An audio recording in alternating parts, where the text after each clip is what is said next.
Hello everyone, welcome back to NCERT vision and this is Lovely Pandey. हम लोग class 9 की chapter 5 पढ़ रहे थे, दी फंडामेंटल यूनिट ऑफ लाइफ, जिसके अभी तक हमने 2 वीडियोस चैनल पे डाले हुए हैं।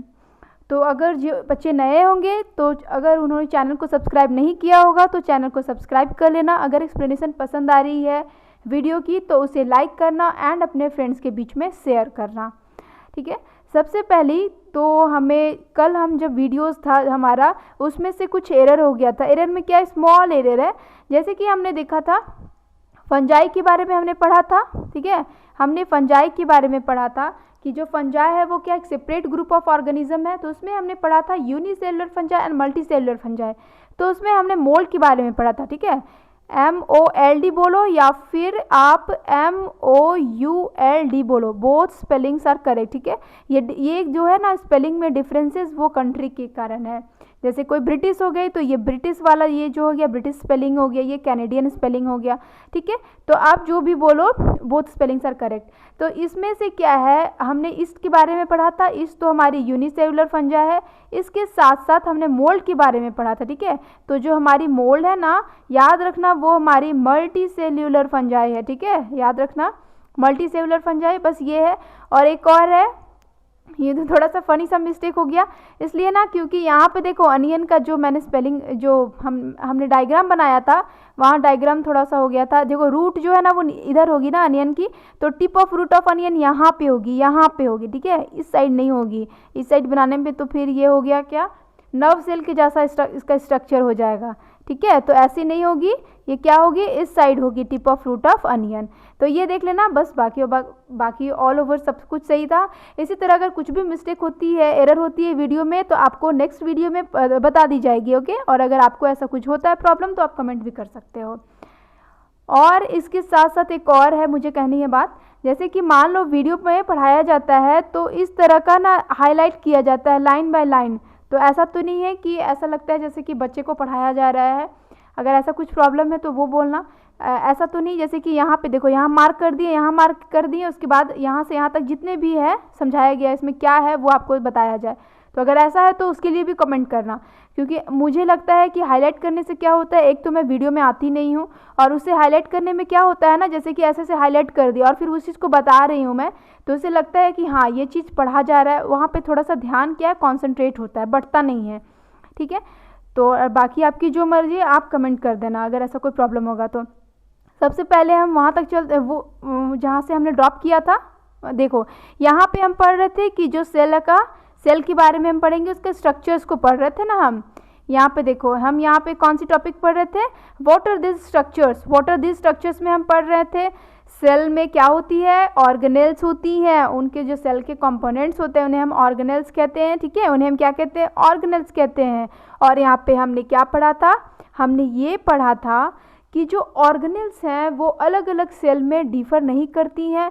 आप कहीं का भी सेल ले लो, किसी भी ऑर्गेनिज्म का सेल ले लो, ठीक है, वो डिपेंड नहीं करेंगी कि आपने कहाँ से उसे लिया है। उनका जो ऑर्गेनेल्स होगा, कंपोनेंट्स होते हैं, वो क्या होते हैं, सेम होते हैं।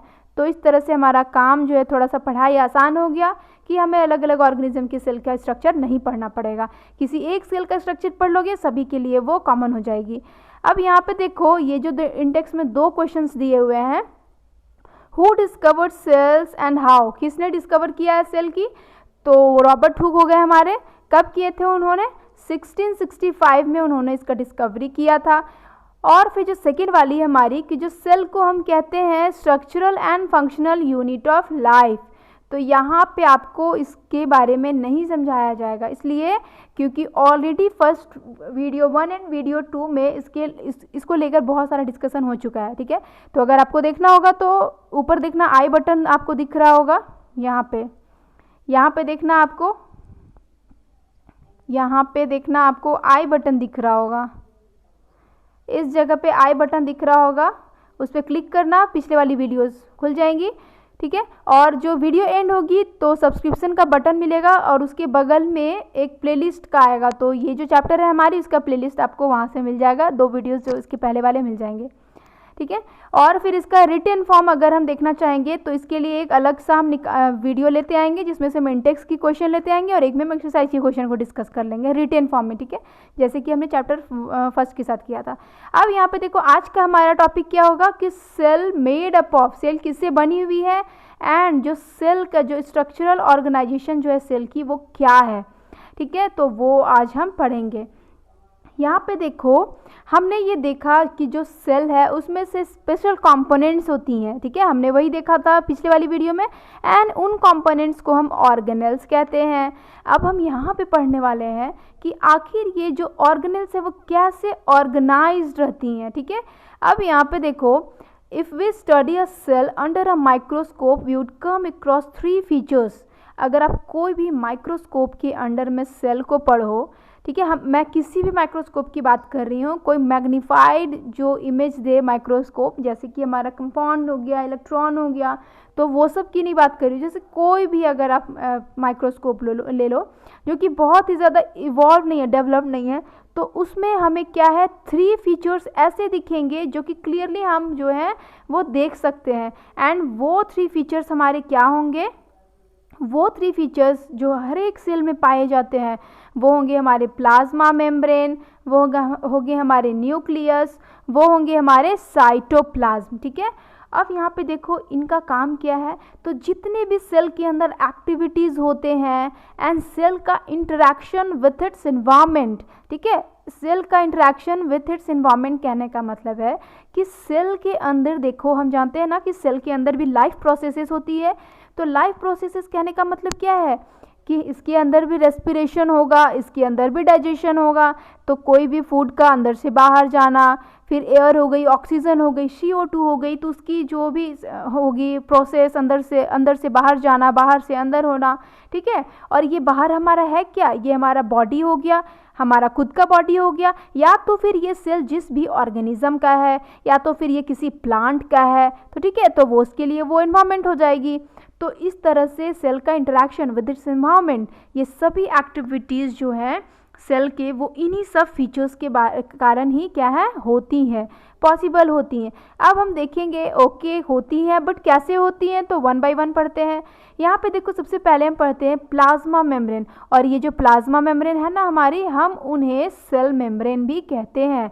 अब ये है क्या, तो जो सेल की जो आउटर मोस्ट कवरिंग, ठीक है, जो सेल है हमारी उसकी आउटर मोस्ट कवरिंग, देखो ये वाली कवरिंग को हम क्या कहते हैं, बाउंड्री हम बोल सकते हैं सेल की, तो वो हमारी जो आउटर मोस्ट कवरिंग होगी, ठीक है, जो कि contents of the cell, cell के अंदर जो कंटेंट है उससे उसके बाहर के एनवायरनमेंट से सेपरेट करती हैं, उन्हें ही हम क्या कहते हैं, उन्हें ही हम प्लाज्मा मेम्ब्रेन कहेंगे या तो फिर सेल मेम्ब्रेन कहेंगे। अब यहाँ पे देखो जो प्लाज्मा मेम्ब्रेन है उसकी फंक्शन क्या होती है, जो प्लाज्मा मेम्ब्रेन है कोई भी अगर कोई मटेरियल सेल के अंदर जानी हो या फिर सेल के बाहर आनी हो तो वो सारे को कंट्रोल कौन करेगा, प्लाज्मा मेम्ब्रेन करेगा। अब यहाँ पे कहने वाली बात है कि अगर हमारा कोई रिजिड हो, जैसे रिजिड सब्सटेंस हो, तो जैसे कि अगर हम लकड़ी की बात करें, ठीक है, ब्लॉक ऑफ वुड, ठीक है, अगर हम ब्लॉक ऑफ वुड ले लें और अगर हम यहाँ पे कोई अगर वाटर को डालें तो क्या इसके अंदर वो जाएगी, नहीं जाएगी, ठीक है, वो रिजिड है। तो प्लाज्मा मेम्ब्रेन के थ्रू तो ये जा रही है अंदर से बाहर, बाहर से अंदर जा रही है ये, तो इसका मतलब क्या है कि ये जो हमारा है वो क्या है, रिजिड नहीं होगा, ये क्या होगा, फ्लेक्सिबल होगा एंड परमिएबल होगा। परमिएबल कहने का मतलब क्या, चलो हम नेक्स्ट आगे थोड़ा सा पढ़ लेते हैं ना, वहीं पे देख लेते हैं। यहाँ पे देखो it also prevents movement of some other materials, कुछ और भी मटेरियल्स के मूवमेंट को ये क्या करती हैं, बचाती हैं। जैसे कि देखो अगर हम अपनी घर की बात करें ना, तो घर में हम दरवाज़ा क्यों लगाते हैं, ताकि हमारे जो नोन पर्सनस हैं हम उन्हीं को अलाउ करें घर के अंदर आने में, और अगर अननोन पर्सन है तो उसके लिए तो हम दरवाज़ा हमारी बंद रहती है, ठीक है। विंडोज़ भी हो गए हैं, जैसे कि हवा चलती है तो हम क्या करते हैं, विंडोज़ बंद कर देते हैं ताकि जो ख़राब जो हवा है वो घर के अंदर ना आए, ठीक है। तो उसी तरह से जो सेल मेम्ब्रेन है क्या करती है, घर की विंडो की तरह हो गई, जो चीज़ें जो काम है सेल के लिए काम आने के लायक है उन्हें अंदर आने देती हैं, एंड जो उसके लिए ख़राब है उन्हें क्या करती हैं, वो आने ही नहीं देती हैं अपने अंदर, ठीक है। तो इस तरह वो सारी चीज़ें जो सेल के लिए ज़रूरी है उन्हें क्या करती हैं, ये अंदर आने देती हैं। अब यहाँ पे देखो बोल रहा है जो सेल मेम्ब्रेन है देयरफॉर इसे हम सिलेक्टिवली परमिएबल मेम्ब्रेन कहते हैं। क्यों? क्योंकि एक तो ये सेलेक्ट करता है, ठीक है, क्या अंदर आनी है क्या बाहर जानी है। एंड परमिएबल कहने का मतलब क्या है? परमिट करना, ठीक है। इससे क्या है, किसी भी सब्सटेंस को सेल के अंदर आने के लिए क्या करना रहता है, अगर ये अंदर आ रहा है तो ये हमारी पहले से मेम्ब्रेन से इसकी मुलाकात होती है। अब मेम्ब्रेन से ये ऑर्डर लेता है, ठीक है। आप अगर हम बोल सकते हैं इस तरह से कि ये ऑर्डर लेगा कि जाए या नहीं जाए, और अगर ये इसकी लायक है तो इसे ऑर्डर मिल जाती है और ये अंदर आ जाता है, ठीक है। तो इसलिए हम इसे क्या कहते हैं? सेलेक्टिवली परमिएबल मेम्ब्रेन कहते हैं। अब यहाँ पे देखो, how does the movement of substances take place into the cell. हमने तो देख लिया कि जो सब्सटेंसेस है वो सेल के अंदर जाती हैं। अब बताओ कि ये जो सब्सटेंसेस जाती हैं तो उनकी भी तो कोई प्रोसेस होगी। जैसे कि अगर हम ह्यूमन बीइंग की बात करें तो हमारे अंदर जो भी सब्सटेंसेस जो कि हम फूड लेते हैं, ठीक है, फूड लेते हैं, आप देखना उसका भी एक प्रोसेस होता है ना। हम जो खाना लेते हैं उसका भी एक प्रोसेस होता है, इजेशन होता है ना, हमारे अंदर जो भी फूड हम माउथ में डालते हैं उससे फिर फूड पाइप से स्टमक में जाती है। तो उसी तरह से एक प्रोसेस इसकी भी तो होती होगी। How do substances move out of this cell. और फिर हमारे अंदर क्या होता है? डाइजेशन होता है, डाइजेशन एब्जॉर्प्शन होता है हमारे स्टमक के अंदर, फिर क्या होता है? एसिमिलेशन होती है, ठीक है। उसके बाद तो उसी तरह से सेल के अंदर भी तो कुछ कुछ प्रोसेस होती होगी, जो भी खाना जा रहा है अंदर, ठीक है, फिर डाइजेस्ट हो रहा है, फिर बाहर आ रहा है। तो ये जो प्रोसेस है यहाँ पे हम सिर्फ पढ़ेंगे उस प्रोसेस के बारे में जो कि सब्सटेंसेस सेल के अंदर जाती हैं, तो उस मूवमेंट ऑफ सब्सटेंसेस के प्रोसेस के बारे में पढ़ेंगे। बस इतना याद रखो। यहाँ पे देखो हम क्या कह रहे हैं, some substances like CO2 and oxygen can move across the cell membrane by a process called diffusion, ठीक है। मैं यहाँ पे कुछ भी सेल के बारे में बता रही हूँ ना, तो हम अपना ही एग्जांपल ले रहे हैं। ह्यूमन बीइंग की जो हमारी जो एग्जांपल होती है प्रोसेस, उससे मैं कर रही हूँ ताकि आपको ना, आप बचपन से पढ़ते आ रहे हो अपने मतलब बॉडी को लेकर, तो उससे कंपैरिजन में क्या है, चीज़ें और अच्छे से अंदर मतलब हमारे अंदर अच्छे से बैठेंगी वो चीज़ें। तो यहाँ पर देखना, जैसे कि अगर कोई भी कार्बन डाइऑक्साइड या फिर CO2 सेल के अंदर जानी हो या फिर सेल से बाहर जानी हो, तो उस प्रोसेस को हम क्या कहते हैं? डिफ्यूज़न कहते हैं, ठीक है। अगर हम कंपैरिजन करें ह्यूमन बीइंग बॉडी से, तो हमारी याद है ना आपको, हमारी कौन होती है? रेस्पिरेशन होती है, और यहाँ पे क्या होती है? डिफ्यूज़न होती है। अब यहाँ पे देखना बोल रहा है आपको यहाँ पे, we have studied the process of diffusion in earlier chapters. Earlier chapters में हम पढ़े थे, तो अर्लियर चैप्टर्स में हम पढ़े थे डिफ्यूजन को लेकर, लेकिन वह एक शॉर्ट सा हम पढ़े थे, उसको लेकर हम बहुत अच्छे से डिस्क्राइब नहीं किए थे, ठीक है। ये कॉन्सेंट्रेशन को लेकर डेफिनेशन हमने वहाँ पे नहीं पढ़ा था, तो मैं एक वीडियो लाऊंगी जिसमें से डिफ्यूज़न को और अच्छे से मैं बताऊँगी, ठीक है। बट यहाँ पर हम थोड़ा सा पढ़ लेते हैं जब आ गई हैं चीज़ें तो, ठीक है। यहाँ पर देखो क्या है, there is a spontaneous movement of a substance from a region of higher concentration to a region of lower concentration, ठीक है। यहाँ से हमें क्या पता चलता है, यहाँ पे देखो फिर से एक बार हम डिफ्यूज़न को ही देख लेते हैं, डिफ्यूज़न क्या होती है। यहाँ पे देखो डिफ्यूज़न क्या होती है, कोई भी सब्सटेंसेस, जैसे कि यहाँ पे हमने क्या किया था, ग्लास लिया था ना पहले वाली चैप्टर में, आपको याद है ना, वाटर हमने रखा था, वाटर में क्या हमने इंक डाला था, तो हमने देखा था कि ये जो इंक है वो पूरे जो है वो वाटर में क्या करी थी, फैल गई थी, डिस्ट्रीब्यूट हो गई थी, मिक्स हो गई थी, ठीक है।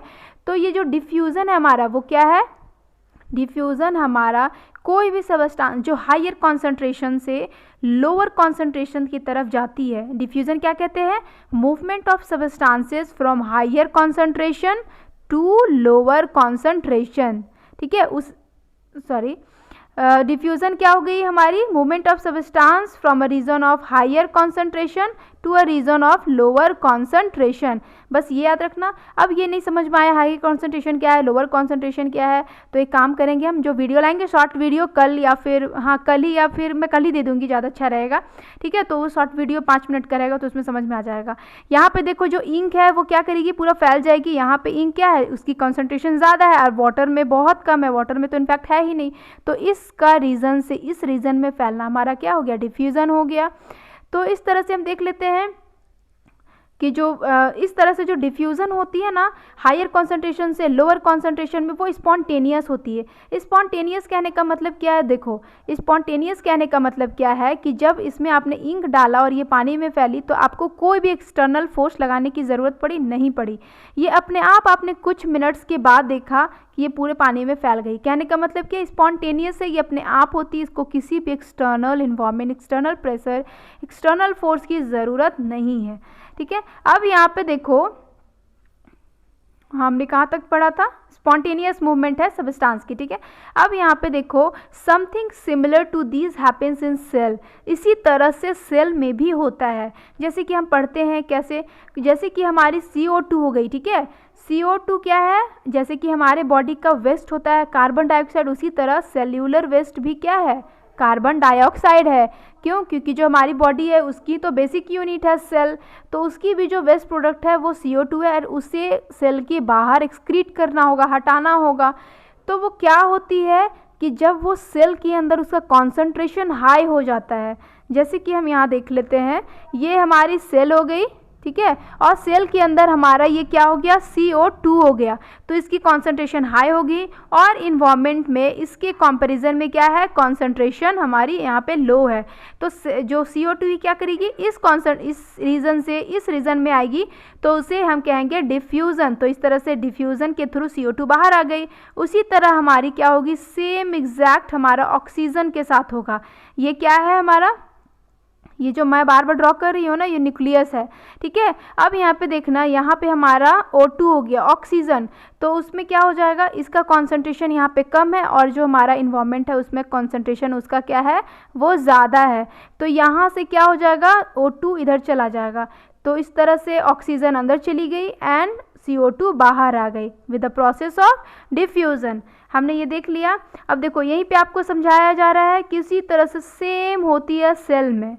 यहाँ पे देखो सेल में होती है, in the cells external environment the concentration of CO2 is low as compare to that inside the cell. As soon as there is a difference of concentration of CO2 inside and outside the cell, जैसे ही जो concentration जो होती है CO2 को उसमें differences आते हैं, तो CO2 क्या करती है, सेल के बाहर क्या होते हैं, निकल जाते हैं। CO2 moves out of the cell. ठीक है, from a region of higher concentration to a region of lower concentration outside the cell, and वो कौन सी प्रोसेस के थ्रू आती है, डिफ्यूजन के प्रोसेस के थ्रू। आपको समझ में आ गया होगा। अब देखो सिमिलरली O2 के साथ भी यही होता है, O2 भी एंटर करती है सेल में by the process of diffusion. ठीक है, और जब भी O2 का जो लेवल है इनसाइड द सेल क्या होता है, डिक्रीज कर जाता है। when the level or concentration of O2 inside the cell decreases, तो वहाँ क्या करती है, जब वो उसके अंदर डिक्रीज कर जाती है एंड बाहर हमारा उसके कंपैरिजन में क्या है, कॉन्सेंट्रेशन हाई होती है। तो इस तरह से कॉन्सेंट्रेशन के लेवल में डिफरेंसेस हुई, तो जो O2 है हमारी बाहर से अंदर चली जाती है। दस हम बोल सकते हैं कि जो हमारा डिफ्यूज़न है वो इम्पॉर्टेंट रोल प्ले करता है इन गैसियस एक्सचेंज में between the cells as well as the cell and its external environment. इसका मतलब यहाँ पे देखो, यहाँ पे आपको बोल रहा है कि इम्पॉर्टेंट रोल प्ले करता है बिटवीन द सेल्स, सेल्स के बीच में। सेल के बीच में कहने का मतलब क्या है, देखो ये जो सेल हो गई, सेल के अंदर भी क्या हो रहा है, सबस्टांसेस का मूवमेंट हो रहा है। ठीक है, हम ये और जब डीपली पढ़ेंगे ना तब हम इस चीज़ को समझेंगे कि बिटवीन द सेल का मतलब क्या होता है। बट अब इतना अभी तक समझ लो कि सेल के अंदर भी सबस्टांसेस का हो रहा है क्या, ट्रांसपोर्ट हो रहा है। ठीक है, जिस तरह से एक सेल, ये जो हमारी सेल हो गई एंड ये हमारा एक्सटर्नल इन्वायरमेंट हो गया, तो देखो सेल और एक्सटर्नल इन्वायरमेंट के बीच में तो हो ही रहा है, बट सेल के अंदर भी तो मूवमेंट होगा। ठीक है, तो इस तरह से between the cell as well as cell and environment, ठीक है, उन दोनों के बीच में जिस तरह से सबस्टांसेस मूव करेंगे, हमारा क्या होगा, सबस्टांसेस में CO2 एंड O2 होगा, तो वो डिफ्यूज़न के तरह डिफ्यूज़न से ही होगा एंड वो हम बोल सकते हैं डिफ्यूज़न इंपॉर्टेंट रोल प्ले करती है इन गैसियस एक्सचेंज में। अब यहाँ पे देखो, water also obeys the law of diffusion, water भी डिफ्यूज़न का ही लॉ को ओबे करती है। कहने का मतलब है कि जो भी सेल के अंदर जो वाटर का ट्रांसपोर्ट होगा वो भी बाय द प्रोसेस ऑफ क्या होगा, डिफ्यूज़न के ही एक लॉ को फॉलो करेगी, बट उसके प्रोसेस को हम कुछ अलग बोलेंगे।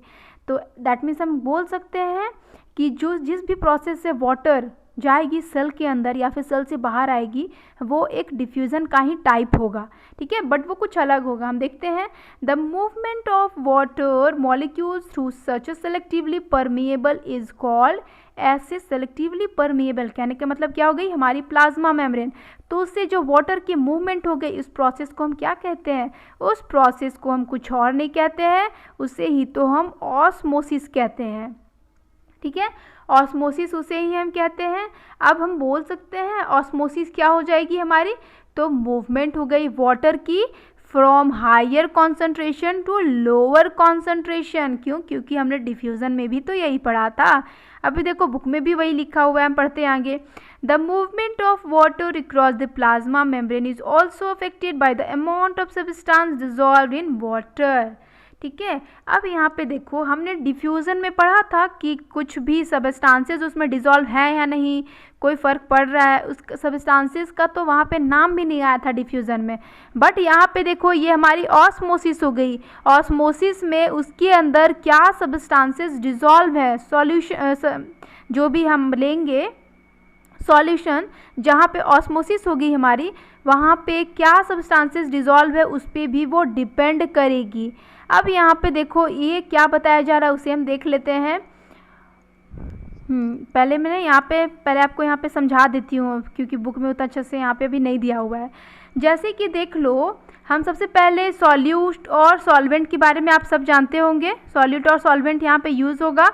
सॉल्यूट और सॉल्वेंट क्या होती है, अगर हम सॉल्यूट वो जो पार्टिकल्स जो कि हम सॉल्यूशन में क्या करते हैं मिलाते हैं, ठीक है, और इनका अमाउंट क्या होता है हमेशा कम होता है, मिनिमम होता है इन द सॉल्यूशन।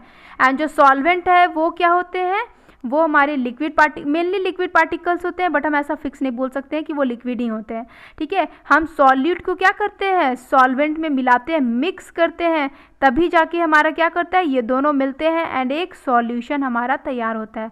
अब आपको ये और अच्छे से सब समझ में आएगा जब एक एग्जांपल ले लेते हैं, ठीक है। जैसे कि अगर हमने वाटर लिया है, ठीक है, ये हमारा वाटर हो गया एंड इसमें हम क्या करें, हम इसमें 1 स्पून डाल दिए हमारा सॉल्ट, ठीक है, सॉल्ट ले लो या तो फिर हम शुगर डाल सकते हैं, इसमें हम डाल दिया हमने, तो ये जो तैयार हुआ ना मिक्सर, इसे हम क्या कर दिए, इसे हम सॉल्यूशन कह दिए। तो सॉल्यूशन को हम बोल सकते हैं, क्या बोल सकते हैं, मिक्सचर ऑफ 2 कंपोनेंट्स, ठीक है, 2 कंपोनेंट्स के मिक्सचर को हम सॉल्यूशन बोले, ठीक है। अब यहाँ पे देखो इसी तरह से ऑस्मोसिस में क्या होती है, देखो ऑस्मोसिस में क्या होगी, ऑस्मोसिस में जो सॉल्यूशन होती है ना वो ऑस्मोसिस तभी होगी जब एक मेम्ब्रेन होगा जो सेपरेट करेगा इस सॉल्यूशन को। ऑस्मोसिस में क्या होती है कि इसमें जो सबस्टांसेस जो कि एक जगह से दूसरे जगह ट्रांसपोर्ट होंगे with the reason of higher concentration to the reason of lower concentration, वो डिपेंड करेगा सॉल्यूट पे, ठीक है, सॉल्यूट पे एंड सॉल्वेंट में। कहने का मतलब है कि जिस भी रीजन में सॉल्वेंट ज़्यादा है, ठीक है, जिस भी रीजन में सॉल्वेंट ज़्यादा है, और यहाँ पे अगर हम मान लेते हैं ये हमारी मेम्ब्रेन हो गई, ठीक है, ये हो गई हमारी सेलेक्टिवली परमिएबल मेम्ब्रेन, ठीक है, कोई भी मेम्ब्रेन मान लेते हैं हम। अगर हम सेल की बात करें तो सेल में सेलेक्टिवली परमिएबल हमारी कौन हो जाएगी, प्लाज्मा मेम्ब्रेन हो जाएगी। और एक रीज़न ये होगी जहाँ पे हमारी सॉल्वेंट का जो कॉन्सेंट्रेशन है वो क्या है, कम है। तो इस तरह से यहाँ पे देखना ऑस्मोसिस में क्या होता है, फ्रॉम द रीजन ऑफ, कैसे बोलो, हायर कॉन्सेंट्रेशन से लोअर कॉन्सेंट्रेशन की तरफ जाती है। जो सॉल्वेंट जो कि पास करेगी सॉल्यूशन वो हायर से रीजन से लोअर कॉन्सेंट्रेशन की तरफ जाएगी। यहाँ पे याद रखना, यहाँ पे जो मेन फंक्शन होता है ऑस्मोसिस का, जो मेन काम होता है वो करना क्या होता है, इक्विलिब्रियम मेंटेन करना, इक्विलिब्रियम मेंटेन करना दोनों के तरफ के सॉल्वेंट को। ये जो मेम्ब्रेन है ना सेपरेट सॉल्यूशन की मेम्ब्रेन हमने डाल दिया है यहाँ पे जो सॉल्यूशन का सेपरेट कर रहा है, ठीक है। तो यहाँ पे हमारा सॉल्वेंट क्या था, ज़्यादा था, यहाँ पे सॉल्वेंट क्या था, कम था। तो यहाँ से हम यहाँ पे कम था तो हमारा क्या है, यहाँ से यहाँ जाएगा, जब तक दोनों साइड के जो सॉल्वेंट हैं वो हमारे क्या नहीं हो जाते हैं, हमारे बराबर नहीं हो जाते, इक्वल नहीं हो जाते हैं। ठीक है, तो इस तरह से हम बोल सकते हैं ना कि ऑस्मोसिस जो है डिपेंड करती है इसके अंदर जो सॉल्यूट एंड सॉल्वेंट जो पार्टिकल्स हैं, अलग अलग दो कंपोनेंट्स हैं, उस पर डिपेंड करेगी। और यहाँ पे क्या है, एक मेम्ब्रेन का होना ज़रूरी है, एक मेम्ब्रेन का होना क्या है, ज़रूरी है, जो कि एक सेपरेट करेगी। ठीक है, सेपरेट करती है रीजन्स को। ठीक है, तो इस तरह से जो वाटर में जो होता है ना, सेल के अंदर जो वाटर ट्रांसपोर्ट वो ऑस्मोसिस के थ्रू ही होती है। इसमें जो सेमी परमिएबल मेम्ब्रेन है, सेमी परमिएबल हमारा जो प्लाज्मा मेम्ब्रेन है, वही सेपरेट करने का काम करता है सेल के कंसंट्रेशन को एंड सेल के बाहर के कंसंट्रेशन को, एंड उसी से वो जाती है। अब यहाँ पे देखो सेल के अंदर क्या होता होगा, सेल के अंदर यही होता होगा कि जैसे कि ये हमारा सेल है, ये न्यूक्लियस है उसकी। ठीक है, तो ये हमारा क्या है, यही तो हमारा क्या है, यही हमारा क्या है, प्लाज्मा मेम्ब्रेन है। तो इसमें क्या होती है कि जब भी यहाँ पे वाटर अगर ज़्यादा होगा और यहाँ पे क्या है, वाटर कम होगा, वाटर यहाँ पे ज़्यादा हो गया हमारा, यहाँ पे वाटर कम हो गया हमारा, तो क्या होगी, जो भी वाटर है वो इस रीजन से इस रीजन की तरफ आएगी, क्योंकि यहाँ पे कंसंट्रेशन ज़्यादा है वाटर की, यहाँ पे कम है, तो ऑस्मोसिस जो है वो सेल के अंदर इसी तरह से होता है। अब यहाँ पे देखना, बुक में आपको एक एक्टिविटी मतलब कुछ एग्जाम्पल है, मीडियम तैयार किया गया है, उसके अकॉर्डिंग आपको ऑस्मोसिस को अच्छे से समझाया गया है, हम उसे भी देख लेते हैं। यहाँ पे देखना, आपको बोल रहा है आपको एक ऐसे मीडियम, जो आपको मीडियम कैसा तैयार करना है, हम पहले ये देख लेते हैं। सबसे पहले क्या करना है, आपको एक एनिमल और प्लांट सेल लेना है, किसी भी का सेल ले लो आप, एंड उसे आपको सॉल्यूशन में पुट करना है। सॉल्यूशन अभी हमने पढ़ा क्या होता है, या तो आप शुगर का ले लो या तो फिर आप सॉल्ट का ले लो। ठीक है, अब आपको बोल रहा है 3 केसेस आपको देखने को मिलेंगे।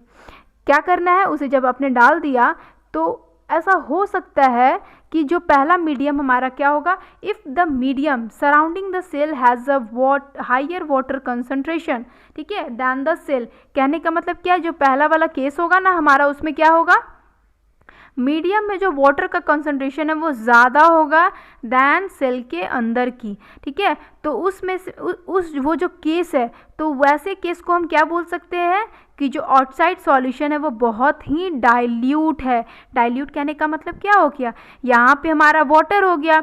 डाइल्यूट कहने का मतलब होता है कि जब भी हमारा सॉल्वेंट जब सॉल्यूशन में ज़्यादा होता है, सॉल्यूट के कंपैरिजन में, तो हम उस सॉल्यूशन को डाइल्यूट कहते हैं, पर हमने तो यहाँ पे वाटर लिया है तो यहाँ पे वाटर ज़्यादा होगा, तो वो क्या होगी, यहाँ पे वाटर ज़्यादा है बाहर में, दैट इज़ डाइल्यूट है। यहाँ पे मीडियम हमारी, तो सेल क्या करेगी इस केस में, वाटर को गेन कर लेगी ऑस्मोसिस के थ्रू। हमें पता है कैसे गेन करेगी, क्योंकि वाटर हमारा बाहर ज़्यादा हो गया। अब बाहर जब ज़्यादा हो ही गया है तो हायर कॉन्सेंट्रेशन से लोअर कॉन्सेंट्रेशन की तरफ जाती है वाटर ऑस्मोसिस के थ्रू। तो जो सेल होगा, वो जो हमारा जो भी हमने सेल तैयार किया है वो क्या होगा, वो स्वेल कर जाएगा। ठीक है, क्यों, क्योंकि उसके अंदर वाटर क्या है, चली जाएगी। एंड ऐसे सॉल्यूशन जो हमने तैयार किया है इस तरह से, उसे हम क्या कहते हैं, उसे हम हाइपोटोनिक सॉल्यूशन कहते हैं। ठीक है, अब यहाँ पे देखो, वाटर मॉलिक्यूल्स जो होते हैं वो फ्री होते हैं to pass across the cell membrane in both directions, but यहाँ पे क्या होगी, more water will come into the cell then will leave. ठीक है, परमिएबल मेम्ब्रेन है हमारा, तो वो तो वाटर अंदर भी जाएगा बाहर भी जाएगा, लेकिन इस केस में क्या होगा, अंदर जो जाएगा वाटर वो ज़्यादा होगा इन कंपैरिजन टू जो वाटर हमारा बाहर आएगा। दैट इज़ जो नेट जो हमारा रिजल्ट वो क्या होगा कि सेल के अंदर पानी हमारा इंटर कर जाएगा। इस तरह से हमारा जो सेल है क्या जो स्वेल हो जाएगा, फूल जाएगा। अब यहाँ पे देखो सेकेंड में आपको बोल रहा है, if the medium has exactly the same water concentration as the cell, अगर हमारा मीडियम हो गया हमारा सेल हो गया, दोनों में अगर वाटर की कंसंट्रेशन सेम होगी। ठीक है, कहने का मतलब है जैसे कि हमारा सेल हो गया तो इसके अंदर भी वाटर उतना ही है, इसके बाहर भी वाटर उतना ही है। ठीक है, दोनों का कंसंट्रेशन सेम हो गया। अब यहाँ पे देखो, तो उस केस में क्या होगी, जो मूवमेंट होगी ना वाटर की, इसमें भी थोड़ा जाएगा अंदर और अंदर से भी थोड़ा बाहर जाएगा। तो जो नेट जो ओवरऑल रिजल्ट होगा वो क्या होगा कि इक्विलिब्रियम जो है वो हमेशा यहाँ पे मेंटेन रहेगी। तो इसके कारण क्या होगा, यहाँ पे देखो, इसके कारण क्या होगा, जो अमाउंट जो जा रहा है अंदर बाहर सेम है, तो ओवरऑल मूवमेंट ऑफ वाटर क्या होगा, नहीं होगा। जो सेल है वो सेम साइज में रहेगी जिस तरह की वो है, ठीक है, जिस तरह की है उसी साइज की होगी, उसका साइज चेंज नहीं होगा। और ऐसे सॉल्यूशन जो हमने तैयार किया है, ठीक है, जहाँ पे हमारा नो नेट मूवमेंट हो रहा है, वाटर का कोई मूवमेंट हो ही नहीं रहा है, तो उस तरह के सॉल्यूशन को हम आइसोटोनिक सॉल्यूशन कहते हैं। अब यहाँ पे देखो नेक्स्ट आपको बोल रहा है if the medium has a lower concentration of water, okay, ऐसे मीडियम जिसमें से हमारा वाटर का कॉन्सेंट्रेशन क्या है, कम है दैन द सेल। कहने का मतलब ये हमारा जैसे सेल हो गया, तो ये बाहर हमारा वाटर क्या हो गया, यहाँ पे कम हो गया, एंड सेल के अंदर हमारा जो वाटर है वो ज़्यादा हो गया।